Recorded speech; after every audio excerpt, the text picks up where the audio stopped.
그래도 성남을 저희가 살면서 이곳에서는 안개가 그렇게 많이 끼는 것을 보지 못했던 것 같습니다. 네, 얼마 전에 저희 아들이 지금 진도에 내려가 있어서 땅끝을 한번 잠깐 내려갔다 왔습니다. 그래서 지금은 또 5인 이상 모이지 못하잖아요. 그러니까 식구들이 집에 있어도 다 내려가지 못하고 저희 자매하고 또 용구 형제가 같이 가고자 해서 3명이서 이렇게 가서 만났습니다. 네, 새벽에 이렇게 내려가는데 얼마나 안개가 끼어 있는지요. 운전하는데 좀 네, 겁이 나는 그런 이제 상황이었습니다. 그러면서 느꼈던 게 예전에 제가 거기를 지나갔었을 때가 생각이 났어요. 거기가 충청도 서해안고속도로인데 거기만 지나가면 유독 이렇게 안개가 심하더라고요. 그래도 요번에는 조금 괜찮았던 게 한번 경험을 해보고 나니까 좀 낫었고요. 또 예전에 갔었을 때는 진짜 요만큼의 앞에 차들이 보이지 않아요. 그러니까 달려가는데 갑자기 앞에 차가 이렇게 탁 나타나는 그런 모습들이었습니다. 안개가 이렇게 끼게 되면 그래서 교통사고도 많이 나고요. 그것도 단순한 교통사고가 아니라 몇 중 충돌이 일어나는 이런 문제들이 계속 이렇게 발생을 하게 됩니다. 사실 저희들이 지금 이제 살아가고 있는 삶의 모습을 보면 진짜 안개와 같다라는 이야기가 절로 나오는 시대인 것 같아요. 어떻게 우리가 작년을 보내면서 이 코로나가 지금처럼 이렇게 오랫동안 지속될 거라고 생각했겠어요. 모든 사람들이 생각했던 게 그냥 전문가가 아닌 이상은 그때 당시 그것을 보면서 한 3개월, 길면 6개월, 한 그 정도면 이 코로나의 문제는 해결될 거야 라고 생각이 됐는데 벌써 1년이 넘어갔습니다. 작년 1월에 코로나가 크게 이제 발생을 하게 됐었는데 벌써 1년이라는 시간이 이렇게 넘어갔음에도 불구하고 아직까지도 이런 문제들이 잘 해결되지 않고 있죠. 1년의 시간이 지나니까요. 이제 어떤 문제가 발생하냐면 사람들이 점점 지치기 시작하고요. 두 가지의 문제로 나타나게 되는 거죠. 하나는 나라의 통제가 이제는 자연스러워지는 모습이 사람들이 되고 있습니다. 그리고 또 하나는 거기에 저항하려는 어떤 세력들이 나타나게 되는 거죠. 네, 저항하려고 하는 이제 세력들은 지금의 이 통제를 안 받기 위해서 다른 행동들을 이렇게 하는 사람들이 나타나고요. 그리고 많은 사람들은 그냥 거기에 이제는 젖어버린 거예요. 1년이라는 시간이 지나면서 나라가 통제하는 데 있어서 그냥 이렇게 따라가는. 그러다 보니까 알게 모르게 우리들 마음 안에서 무엇인가 눌리는 듯한 그런 인생을 살아가고 있어서 지금 현재 많은 사람들이 알게 모르게 정신적인 많은 고통을 호소하고 있습니다. 이게 정신증이다라고 얘기할 수 있는 건 아니래도 우리가 우울증이라고 얘기하는 기본적인 게 많은 사람들 안에서 이렇게 내재되고 있어요. 그러면서 뭔가 우울감을 계속적으로 갖고 있고 알지 못하는 그러한 감정적인 다운 이런 모습들을 대부분의 사람들이 지금 갖고 있습니다. 그러다 보니까 어떤 일을 이루는 데 있어서 의욕도 별로 없고요. 그리고 어떤 면에서는 전혀 상관없는 일에 그냥 뭔가 툭 건드리면 확 터져버리는 폭발하고 이러한 문제들이 저희들 가운데 있습니다. 진짜 안개와 같은 시간들을 저희들이 가져가고 있죠. 근데 사실은 더 무서운 것이 있습니다. 그게 뭐냐면 우리가 살아가는 인생이 실질적으로 안개와 같다는 걸 사람들이 잘 알지 못한다는 거예요. 사람들은 우리가 때로는 100년, 200년을 살 것처럼 계획하면서 인생을 살아갑니다. 그런데 사실 우리의 인생을 보게 되면 당장 내일 어떤 일이 일어날지에 대해서도 저희들이 잘 모르는 삶을 살아가는 존재들인 거죠. 내일 당장 어떤 일이 일어날지도 정확하게 예측하지 못하는 인생을 저희들이 살아가면서 10년, 20년, 더 길게는 한 50년의 시간들을 계획하면서 사람들이 살아가고 있다는 거. 물론 계획이라는 것은 좋습니다. 계획하지 않는 게 문제인 거죠. 그러나 더 큰 문제는 뭐냐면 그 계획이 분명하게 이루어질 것 같다는 그런 어떤 생각을 사람들은 가져가고 있다는 거예요. 다시 얘기한다 그러면 나는 그때까지 살 수 있어라는 확신을 갖고 인생을 사람들이 살아갑니다. 어제 저희 자매의 사촌 누나를 이렇게 잠깐 만나고 왔어요. 그 사촌 누님이 저하고 동갑입니다. 근데 지금 당뇨로 인해서 거의 움직이지 못하는 상황이 됐고요. 그 몸이 이렇게 썩어 들어가서 절단하는 이러한 상황 가운데 있어서 아마 올해를 사시는 게 어렵지 않을까라는 생각을 갖습니다. 갔다 오면서 너무나 마음이 아파하고 이제 마지막이기 때문에 얼굴을 한번 봐야 될 것 같아서 좀 힘든 상황이 있어도 이제 다녀는 왔었는데 지금 이제 50 중반도 되지 않은 그런 나이에서 이제 인생의 마지막을 준비하고 있는 것을 보고 온 것이죠. 이게 인생의 모습입니다. 누가 그런 삶을 살 거라고 생각했겠었어요. 예전에는 그분이 살아왔던 삶을 보면 나름대로 사람들을 좋게 하기 위해서 자기 스스로를 조금 더 그 절제하는, 참는 그런 모습들을 가졌어요. 그래서 누군가 무엇을 요구하면 그것을 참고 자기가 그 일을 이루어주고 그러다 보니까 마음의 병이 심해지면서 또 생긴 육체적인 어려움이었습니다. 그분이 했던 얘기가 왜 나는 그래도 착하게 살았는데 나는 이렇게 선하게 살았는데 왜 나에게 있어서 이런 문제가 발생하냐고 또 한참을 같이 울었던 이야기를 이렇게 들었습니다. 저희들의 인생이 한 치 앞도 알 수 없는 삶을 살아가는 것이 저희들의 모습인 거예요. 당장 어떠면 사람들은 그러기 때문에 무엇에 더 열중하는 인생을 살아가냐면 오늘 무엇을 먹을까? 아니면 내가 어떻게 돈을 저축해 놓을까? 어떻게 미래를 위해서 살까? 이런 것에 더 많은 생각과 더 많은 마음을 갖고 있는 것이 그게 사람들의 모습인 거죠. 근데 조금 더 고민해 봐야 될 것은 그 인생의 진정한 종착점에 저희들이 다가가게 됐었을 때 과연 그때 나는 어떤 이야기를 할 것인가라는 것입니다. 진도는요 아주 특별하더라고요. 우리나라 섬 중에서 제주도 다음 되는 큰 섬이 진도라고 얘기를 들었습니다. 근데 이제 지금은 거기에 다리가 나져 있어서 그냥 그 길로 이렇게 들어가게 되죠. 배를 타고 들어가는 것은 아닌데, 근데 들어가 봤는데 그 진도 대부분의 땅이 다 그 안개로 뒤덮여 있어요. 그러니까 계속적으로 안개 속에서만 제가 몇 시간을 달렸던 기억이 있습니다. 그리고 나서 이제 해가 뜨니까 그때가 10시, 뭐 11시 이쯤 돼서 해가 이렇게 뜨니까 그때야 비로소 그 지역이 어떤 지역인지 이제 보게 되는 거죠. 안개가 걷히면요, 그때 다른 것을 저희들이 보게 됩니다. 우리 인생에 대한 부분을 얘기할 때 야고보는 그렇게 표현했었어요. 잠시 보이다 없어지는 안개와 같다라고 이야기를 하죠. 우리는 100년이라는 시간을 살아간다고 100년을 계획하는 삶을 살아가고 이것은 엄청 긴 시간이야 라고 사람들은 이야기하면서 살아가지만 사실은요, 인생이라는 모습을 저희들이 보게 되면 한순간에 없어지는 안개와 같다라고 표현해요. 이때 안개가 걷힐 겁니다. 그 안개가 걷히면 그때야 비로소 온전한 것이 무엇인지를 저희들이 보게 된다는 거예요. 사람들은 끊임없이 이야기합니다. 하나님이 없다라고 얘기하고, 사람들은 끊임없이 지금 먹고 사는 것이 중요하지 내세가 뭐 그렇게 중요하냐라고 사람들은 이야기해요. 내가 이 시대에서 이렇게 고통스럽고 어려움의 모습을 갖고 인생을 살아가는데 내세에 좋은 곳을 가면 내가 무엇을 하겠냐라고 사람들은 이야기합니다. 근데요, 진짜 안개가 걷히고 하나님께서 얘기하신 그 선과 악을 구별하는 그때가 돼서 하나님의 기준 속에서 이루어지는 그 선 속에 하나님의 나라를 가는 사람과 지옥의 형벌 속에 있는 모습으로 구분이 되어진다면, 그래서 그 지옥의 고통스러움과 그 아픔의 문제에서 내가 그곳에 있다 그러면 그때는 어떡하시겠어요?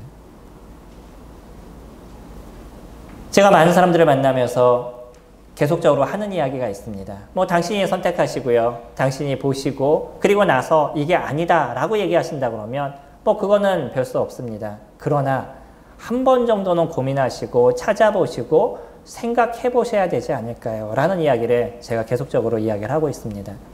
한 번도 생각해 보지 않고요, 한 번도 그것을 찾아보지 않으면서 이것은 없어, 이거는 아니야 라고 생각한다는 것은 그것은 옳은 방법에 대한 부분들은 분명히 아닌 거죠.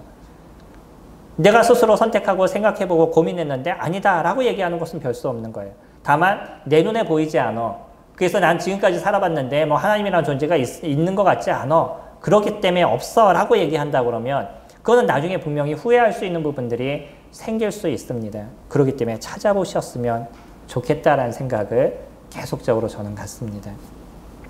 오늘은 아합이라는 한 왕에 대한 부분을 같이 이야기를 나눌 것입니다. 오늘 아까 성경 본문을 이렇게 살펴봤던 것처럼 이스라엘의 왕 중에서 가장 악한 왕 중에 대명사로 등장하는 사람 중에 한 사람이 아합이라는 왕이고요.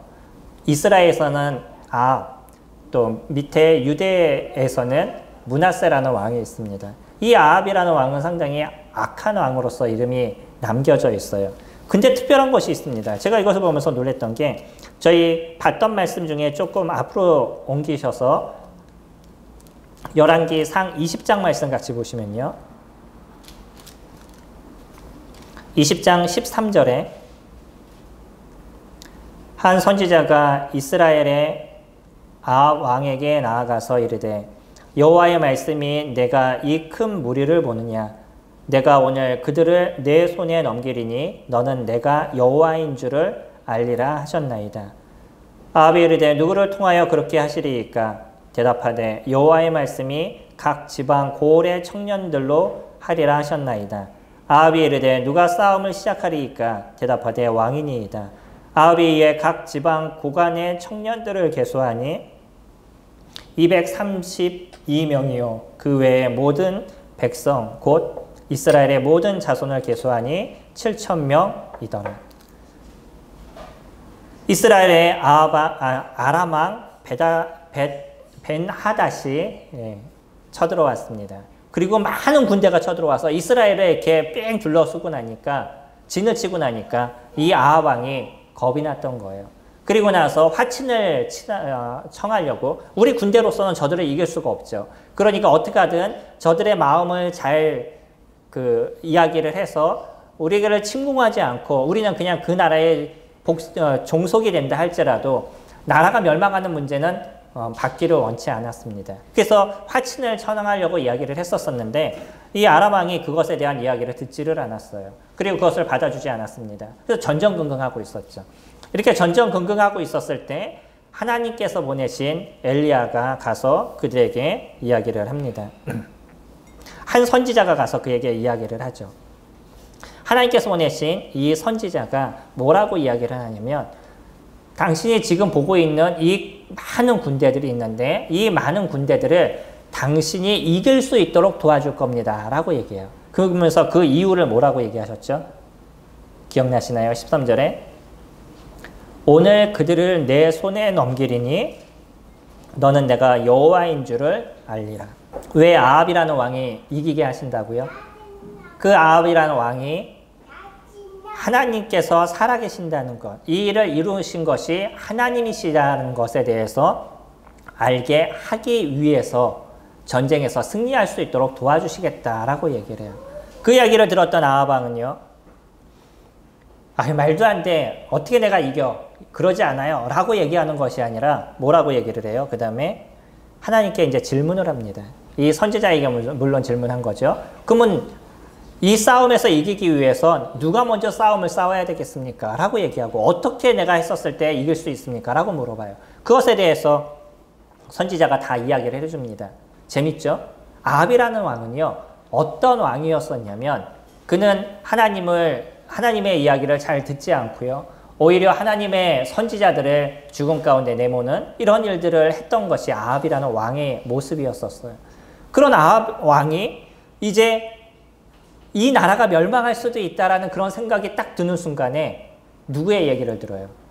하나님께서 보내신 그 선지자의 이야기를 듣는다는 거예요. 그리고 나서 실질적으로 이 전쟁에서 아합 왕이 승리를 하게 됩니다. 이 아합 왕이 승리하게 됐었을 때 그는 무엇을 기억해야만 했었어요? 이 일을 이루신 것이 하나님이셨구나. 이 일을 통해서 내가 하나님을 알게 하기 위해서 이 일을 이루게 하신 거구나 라는 것에 대해서 이 아합 왕은 알아야만 했던 거죠. 저희 28절 말씀 볼까요? 거기서 옆에 보시면 20장 28절 보시면 그때 하나님의 사람이 이스라엘 왕에게 나와 말하여 이르되 여호와의 말씀에 아람 사람이 말하기를 여호와는 산의 신이요 골짜기의 신은 아니라 하는도다. 그러므로 내가 이 큰 군대를 다 내 손에 넘기리니 너희는 내가 여호와인 줄을 알리라 하셨다 하니라. 두 번이나 얘기하죠. 이 전쟁에 두 번이나 승리를 합니다. 아까 봤던 그런 상황에서도 승리를 했고요. 그 다음에도 승리를 해요. 이 아람 사람들도 재밌습니다. 한번 전쟁에서 그들이 졌어요. 그리고 나니까 그 신하들이 뭐라고 얘기하냐면 왕이시여, 우리가 요번에 진 거는 이스라엘을 담당하고 있는 그 신은 산의 신입니다. 그 산을 지키는 신이기 때문에 우리가 산에서 싸워서 진 겁니다. 그러니까 이제는 어디서 싸우냐면 우리 그 신인 이 바알 신이 그 들의 신이니까 이 바알에서부터 우리의 신이 이곳에서 이기게 할 거니까 우리가 이제는 들에서 싸웁시다 라고 얘기를 해요. 이겼나요? 그러지 않습니다. 그리고 우리가 고민 한번 해보시죠.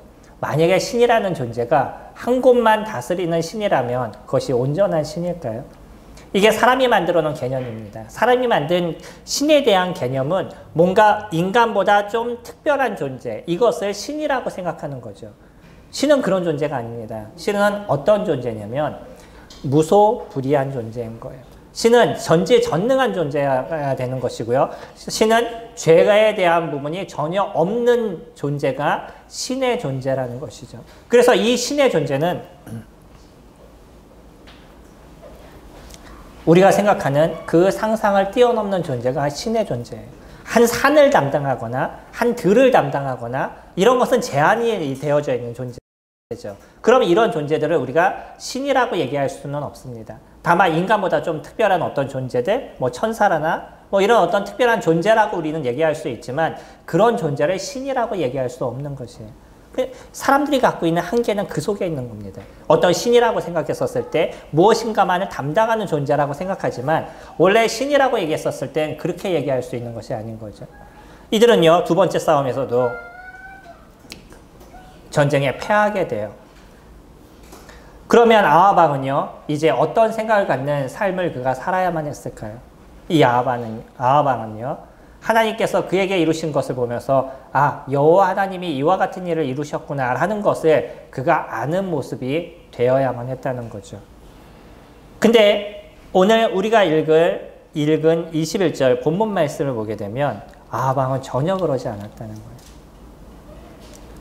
하나님은 죄를 무서워 싫어하시는 분이고 죄와 관련된 것을 증오하시는 그런 분이신 거예요. 증오라는 건 인간적인 표현에서 말씀을 드린 거죠. 죄를 싫어하시는 분입니다.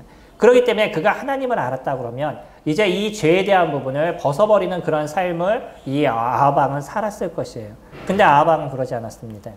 오늘 읽은 말씀을 보게 되면요, 오늘 이 본문에서 아하방은 이제 또 하나의 다른 그 에피소드를 저희들에게 보여주죠. 그러면서 이 아하방이 어떤 것에 마음을 두게 됐냐면 한 번에 이렇게 지나가다가 이스라엘이라는 곳에 나봇이라는 사람이 그 가꾼 그런 땅을 보게 돼요. 거기에 포도원이 포도들이 잘 자라고 있었는데 이 포도원을 보는 순간에 거기에 대해서 눈이 딱 꽂혔어요. 너무나 예쁘고 자기가 원했던 그런 포도밭인 거죠. 그러니까 이 포도밭을 갖기를 원했습니다. 뭐 갖기를 원하는 마음이 있는 거는 그것이 나쁜 거라고 볼 수 없겠죠. 그래서 내가 갖고 있는 빼앗는 것도 아니고요. 내가 갖고 있는 돈을 갖고 내가 그것을 사기를 원했었어요. 네, 돈을 갖고 가서 얘기를 했습니다. 나봇, 내가 이 땅이 너무나 좋아서 이것을 살 테니고 당신이 원하면 내가 돈을 줄 수도 있고 당신이 원하면 더 좋은 포도밭을 내가 줄 수도 있는데 당신이 갖고 있는 이 포도밭을 나에게 주세요 라고 얘기했어요. 왕의 명령임에도 불구하고 나봇은요, 그 돈이 중요한 것이 아니라 그 나봇이라는 조상으로부터 내려온 이 아름다운 기업에 대한 것을 내가 이것을 돈을 주고 팔 수 없습니다. 이건 하나님이 기뻐하는 것도 아닙니다. 그러니 왕이시여 제가 죄송하지만 드리지 못합니다 라고 얘기를 했어요. 그 얘기를 듣고 나서 이 아하방은요, 나봇이 갖고 있는 그 귀한 마음을 생각했었으면 좋았을 텐데 그가 했던 행동이 무엇이죠? 우리 21장 4절 말씀 보시면 이스라엘 사람 나봇이 아합에게 대답하여 이르기를 내 조상의 유산을 왕께 줄 수 없다 하므로 아합이 근심하고 답답하여 왕궁으로 돌아와 침상에 누워 얼굴을 돌리고 식사를 아니하니. 이거 완전 아이 같은 모습 아니에요? 엄마가 뭐 사줘 그랬더니 싫어요. 엄마한테 무엇을 좀 사달라고, 엄마 이거 사줘 그랬는데 엄마가 안 돼 그랬더니 아이가 그때부터 막 떼를 쓰고 막 그러다 그것도 되지 않으니까 밥 안 먹고 나 이제부터 밥 안 먹을 거야 라고 얘기하는. 보통 아이들이 다 그러죠. 본인이 밥을 안 먹으면 본인 문제지 그게 엄마가 안타까울 거 아니잖아요. 근데 아이들은 그것을 무기로 사용하는. 지금 아합의 모습이 왕임에도 불구하고 그와 같은 모습을 갖고 있어요. 얼마나 그 철딱선이 없는, 소위 얘기해서 그런 모습인 거예요. 왕이 내가 원하는 거 하나 갖지 못한다고, 그리고 나라를 치리해야 되는데 거기에 대한 것도 관심이 없고 밥도 먹지 않고 뒤돌아서서 누워가지고서는 그러고 있는 모습인 거예요. 단순히 내 앞에 있는 그 하나를 갖지 못하는 것에 있어서 인생의 모든 것이 무너진 것처럼 생각하고 있는 게 이 아합의 모습인 거죠. 그가 만약에 하나님께서 하셨던 일, 이 아람 군대 베나다스로부터 그를 2번이나 구해주셨던 그 일을 기억했다 그런다면 이 아합 왕은요, 그가 살아가는 삶에서 하나님을 섬기고 하나님을 의지하는 인생을 살아가게 됐었을 거예요. 자기 눈에 원하는 것을 붙잡고 자기가 원하는 것을 얻으려고 인생을 살아가는 그런 모습이 아니라 하나님께서 원하시는 것이 무엇이고 하나님이 어떠한 마음을 갖고 계시는지를 아는 인생을 살아가기를 원했을 겁니다. 아합은 그러지 않았어요. 오직 자기의 필요한 것, 자기가 갖고 싶은 것, 그것이 인생에 있어서 가장 중요하고 소중한 것이라고 그것을 붙잡는 인생을 그가 살아가고 있었던 거죠. 이 아합은요, 지금 살아가고 있는 사람들의 실질적인 모습을 저희들에게 보여주고 있습니다. 많은 사람들이요, 안개 속에서 살아간다라는 생각을 갖지 않아요.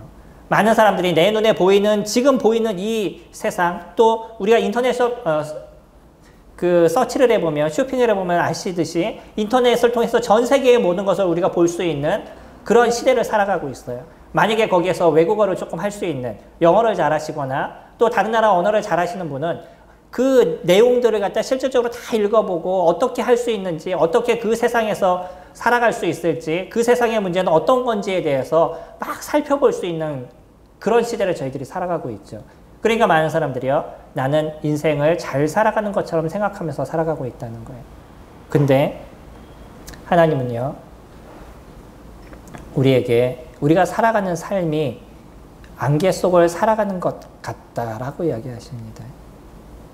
그러면서 내 눈앞의 것만 보고 살아가는 그런 인생의 무지함을 하나님께서는 한탄하고 계신다는 거예요. 아합 왕이 그랬습니다. 왕이에요. 그럼에도 불구하고 그는 그 코앞에 보이는 그 하나를 갖는 것에 인생의 즐거움과 인생의 행복의 모든 것을 느끼면서 그가 살아가고 있었다는 거죠. 우리는 어떤가요? 우리가 많은 것을 가지려고 노력하는 그런 존재들은 아니잖아요. 저희 오늘 이렇게 방송을 같이 들으시는, 또 이 예배 속에 함께 하시는 분들을 이렇게 보면 아마 더 큰 무엇인가를 갖지 못해서, 내가 대통령이 되지 못해서 뭐 안달이 나시고 뭐 그런 분들은 없으실 겁니다. 아니면 황금 덩어리를 좀 갖고 싶은데 그거 못 가져가지고 그것 때문에 막 인생에 그 자포자기하고 이런 분들은 없으실 거예요. 근데 오늘 내가 갖고 싶은 내 앞에 있는 그 무엇, 그것이 내 손에 잡히지 않았었을 때 박탈감과 고통, 우울함이 우리를 붙잡는 그런 인생을 저희가 살아가고 있는 거죠.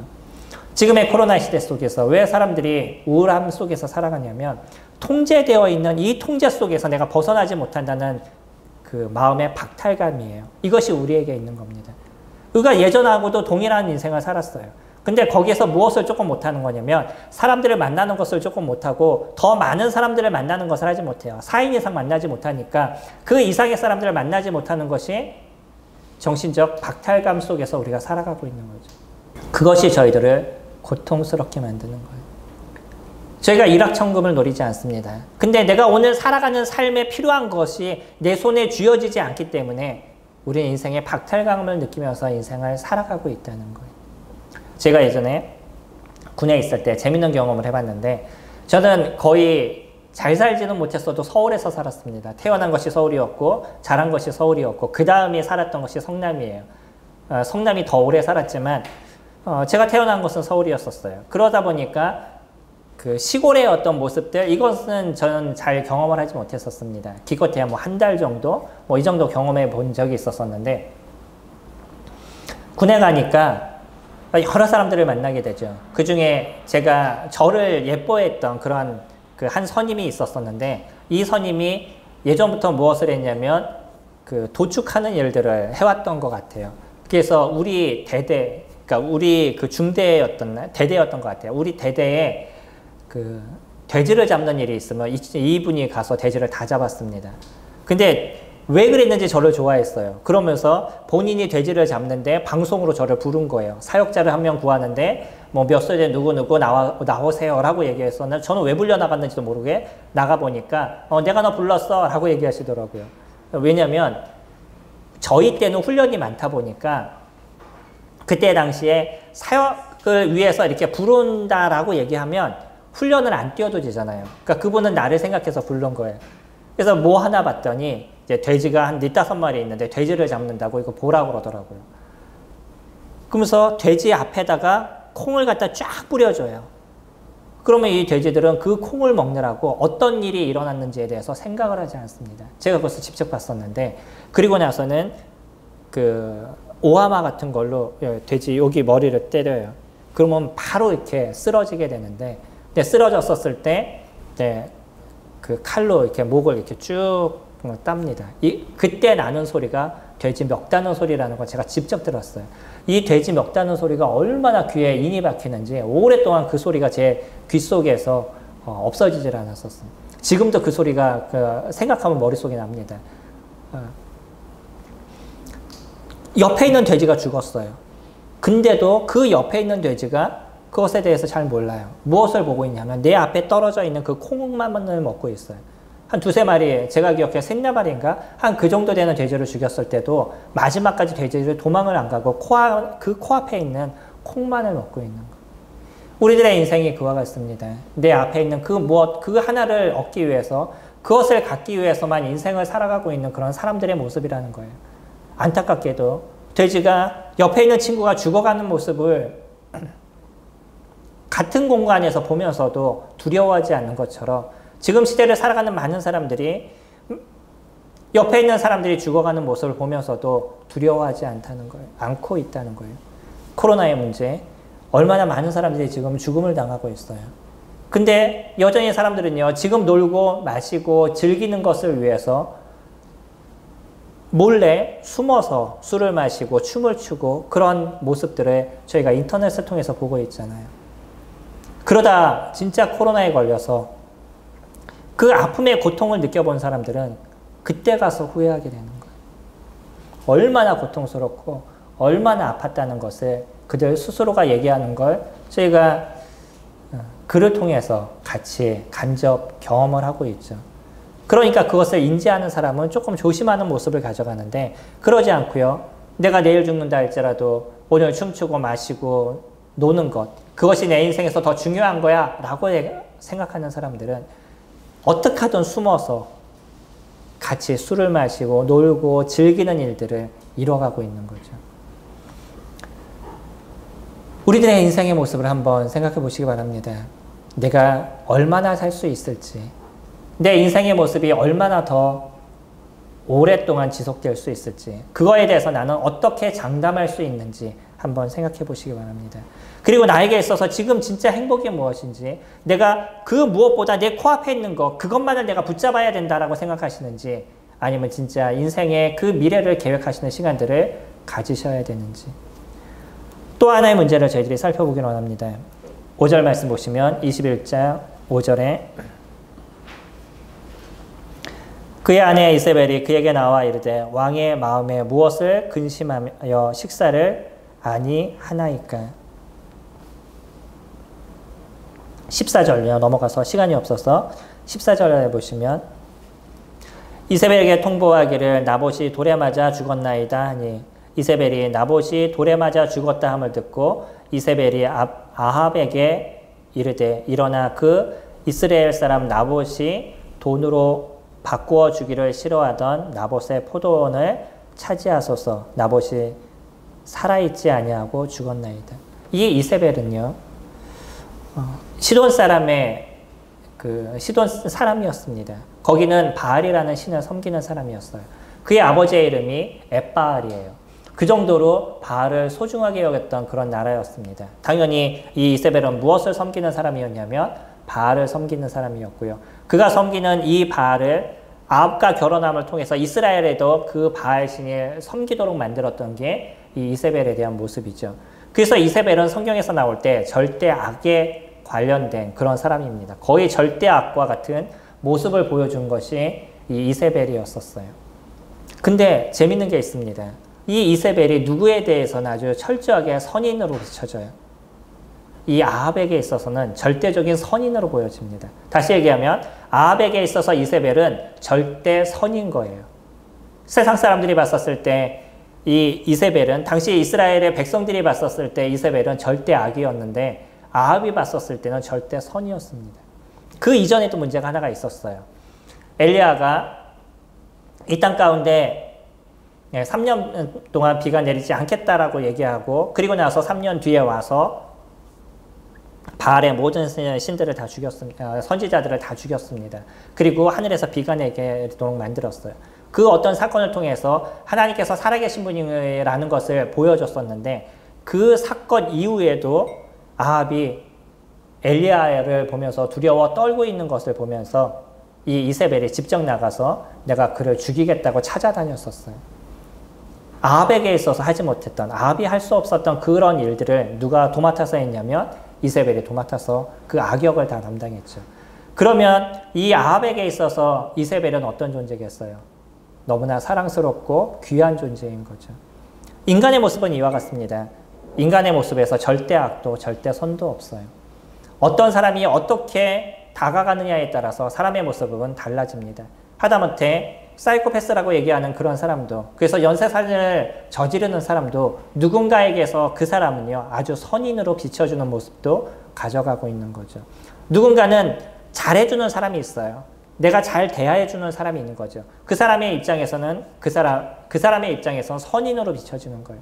이 이세벨의 모습도 아합에게 있어서는 선인으로 비춰지는 거죠. 악인으로 비춰지는 것이 아닌 거죠. 이게 인간의 모습입니다. 인간은 자기가 정해놓은, 또 내 기준점으로 생각하고 있는 그 기준들이 있어요. 그래서 자기가 생각하는 그 기준 속에서 그것을 해결하려고 노력을 합니다.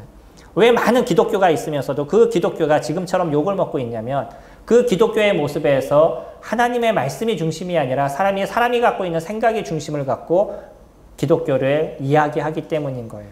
그러다 보니까 자기 생각 속에서 하나의 종파를 만들어 놓고 하나의 어떤 교단을 만들어 놓고 하나님이 배제된 모습에서 이루다 보니까 큰 문제들을 나타낼 수밖에 없는 거죠.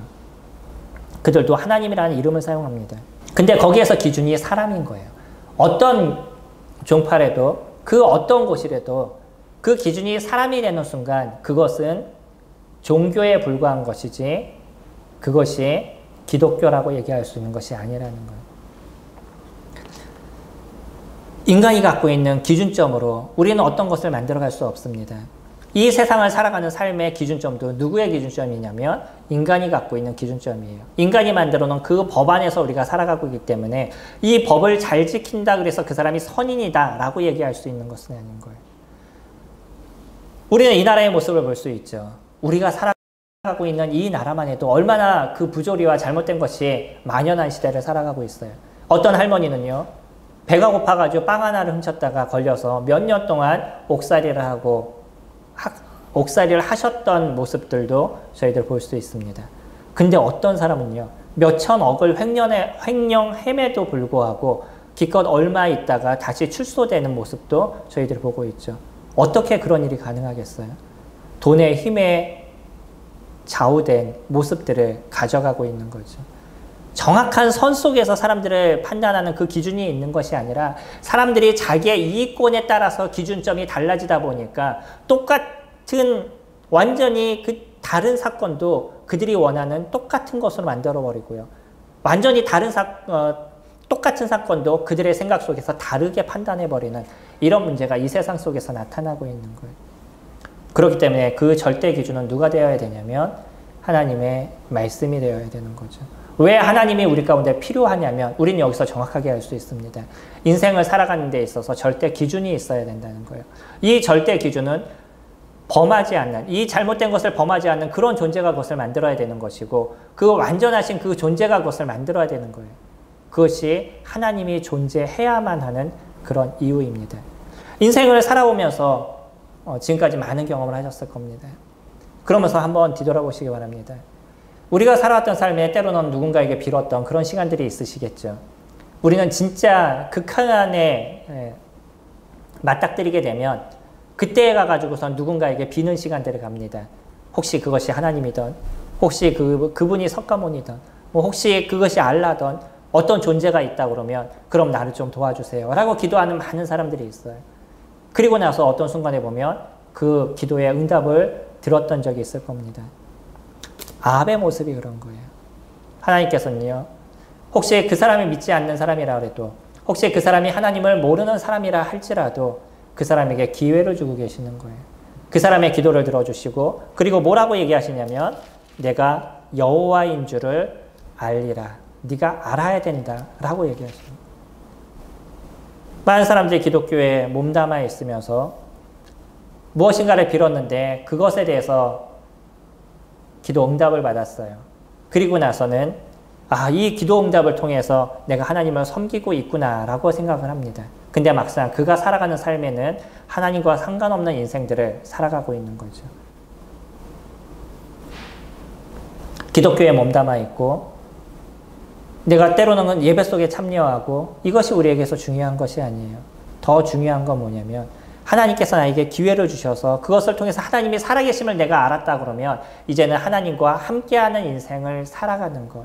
그것이 우리에게 있어서 중요한 것입니다. 아합에게 하나님께서 하시기를 원했던 것이 있었어요. 아합은 하나님이 살아계심을 몰랐던 존재는 아닙니다. 그는 정확하게 하나님의 살아계심을 알았던 존재예요. 근데 무엇이 문제겠어요? 그런 하나님을 섬기는 일을 그가 이루지 않았다는 거예요. 하나님을 인정하는 삶을 그가 살아가지 않았다는 거죠. 하나님 안에서 살아가는 삶을 그가 살아가지 않았다는 거예요. 아까 말씀드렸던 기독교에 많은 사람들이 있습니다. 하나님께 많은 것을 빌고요. 하나님께 많은 것을 간구를 해요. 누구를 위해서? 자기를 위해서. 그리고 하나님께서 거기에서 많은 것을 응답해 주시고 들어주시기도 합니다. 그러면서 하나님 끊임없이 하고 계신 이야기가 있어요. 내가 여호와인 줄 네가 알아야 된다. 네가 하나님이라는 것을 네가 알아야 된다. 라고 끊임없이 이야기를 하고 계셔요. 그러나 그 기도 응답을 받고 무엇인가 인생에 좀 편안함이 다가오는 순간 그때부터 다시 하나님을 찾지 않는 모습으로 변해가게 되는 거죠. 만약 나의 인생에서 내가 그러한 반복된 인생을 살아가고 있다면 나는 하나님을 섬기지 않는 존재라는 걸 아셔야 됩니다. 나는 기독교에 그냥 몸담고 있는 존재에 불과하다는 걸 아셔야 되는 거예요. 내가 하나님을 섬긴, 내가 하나님의 그 은혜 속에 있고 하나님께서 하나님임을, 여호와께서 하나님임을 인정한다라고 얘기하시는 분이라면 하나님 안에 거하는 인생을 살아가고 있는 존재인 거예요. 하나님을 섬기고요. 하나님을 따르고 그분의 말씀에 귀 기울이는 인생을 살아가는 것. 그것이 하나님 안에 있는 존재들입니다. 우리의 인생을 살면서 내 앞에 있는 많은 것들이 있어요. 그것이 자녀일 수도 있고 그것이 돈일 수도 있고 그것이 명예일 수도 있습니다. 우리는 그 하나만을 붙잡고 그것을 전전긍긍하면서 인생을 살아가는 모습들을 가져가고 있는 거죠. 근데 우리들 인생에서 진정한 안개가 걷히고 하나님을 정확하게 알을 통해서 이 세상의 구조, 앞으로 이루어질 삶의 모습들, 그것을 성령을 통해서 알게 된 사람들은요, 내 앞에 있는 것에 전전긍긍하는 그런 인생을 살아가지 않는다는 거예요. 무엇을 보면서 인생을 살아가냐면 아주 먼 하나님께서 이루실 그 완전한 나라를 바라보면서 인생을 살아갑니다. 바다에서는요, 무엇보다 소중하고 중요한 것이 등대입니다. 저희들이 배를 많이 타보신 분들은 별로 없잖아요. 그러니까 그 중요성에 대해서 저희들은 잘 모르죠. 근데 뱃사공들이 얘기하는, 그러니까 어부들이 얘기하고 선장들이 얘기하는 그 등대는 그 인생에서 가장 소중한 것 중에 하나라고 그들은 생각을 합니다. 안개가 자욱하게 꼈었을 때 그때 내가 가야 될 방향을 알 수 없는 거죠. 물론 요즘은 기계가 많이 좋아져서 뭐 기계로 이렇게 찾아가지만 찾아가지만 예전 같은 경우 배를 탔는데 배에서 어떠한 기계가 없어서 내가 가야 될 방향을 알지 못하는 그런 상황, 안개가 아주 자욱하게 낀 그런 상황 속에서는 무엇만 바라보고 인생을 살아가겠어? 배를 움직이겠어요. 오직 등대, 그거 하나만을 바라보면서 그 배를 움직입니다. 내 코앞에 있는 것이 보이지 않아요. 내 코앞에 무엇이 있는지가 중요하지 않아요. 나는 이제 무엇만을 바라보면서 살아가냐면 그 등대만을 보면서 그 배를 움직이는 거죠. 우리들이 살아가는 인생이 그렇습니다. 하나님을 아는 사람들, 하나님께서 살아계심을 아는 사람들은요, 무엇을 보면서 인생을 살아가냐면 내 코앞에서 무엇을 가질까, 무엇을 얻을까, 그것을 보면서 인생을 살아가지 않아요. 그 보이는 표대, 하나님께서 얘기하신 그 마지막에 그 아름다운 등대를 바라보면서 하나님의 그 말씀을 붙잡는 인생을 살아가면서 그러면서 인생을 살아갑니다. 어떤 선장이 그 안개가 자욱하게 낀 상황 속에서 내 앞에 보이는 것만을 찾고 내 앞에만을 생각하면서 배를 움직이겠어요. 그 사람은 끊임없이 등대를 찾는 모습들을 가져가게 될 겁니다. 우리들의 인생에 있어서 진정한 빛이 되시고 등이 되시는 그분이 아버지 하나님이십니다. 또 그분의 말씀인 것이죠. 하나님의 말씀은 내 발의 등이요 내 길에 하나님의 말씀은 빛이요 내 발의 등이라고 얘기하는 것처럼 하나님의 말씀은 우리들을 비춰주는 등대와 같은 등대와 같은 모습입니다. 인생에 있어서 아직도 삶의 모습이 무엇인지, 내 인생을 살아가는데 왜 나는 인생이 그렇게 답답하고 힘든 삶을 난 살아가고 있는지, 왜 나는 내 앞의 것만을 그것 갖지 못해서 고민하면서 인생을 살아가고 있는지, 그런 마음을 갖고 계신 분이라 그러면 이제 하나님께서 어떤 분인지를 찾아보시기를 바랍니다. 그리고 하나님께서 우리에게 무엇을 말씀하시는지를 한번 생각해 보시기 바랍니다. 하나님께서는 저희들에게 정확하게 하시는 말씀이 있어요.